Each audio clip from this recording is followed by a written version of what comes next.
सदाईं तां भली टीवी जा न्यूज़ चैनल ॾिसो, आज तक ॾिसो, न्यूज़ 24 ॾिसो, जागृति इंडियन न्यूज़ ॾिसो, पर मां त टीवी जे विज्ञापन में ही ख़ुशि आहियां।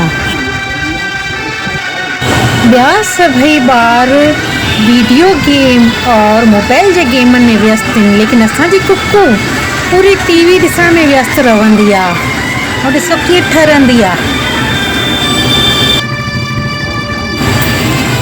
दुनिया ठगदी आहे पंहिंजे शातिर इरादनि सां, असांखे त हिन कुकू जे भोलनि इरादनि ठगे छॾियो आहे। फ़िलहाल जेके हाणे ताईं नंढा ॿार आहिनि स्कूल वञण जी जंहिंखे एंट्री न मिली आहे, उन्हनि खे वीचारनि खे टीवी जागरूक कई आहे। ॾिसो त टीवी खे कीअं थी ॾिसे विज्ञापन, ठरे थी पई 59 रुपया ॾिसी करे, ॼणा त सभु सम्झेसि थो पियो। हिन जो एक्सप्रेशन ॾिसो, केॾो सुहिणो एक्सप्रेशन आहे। जय झूलेलाल। नंढपण बचपन जी यादुनि जो दर्शन, इहो होम थिएटर, टीवी और दूरदर्शन। जय झूलेलाल।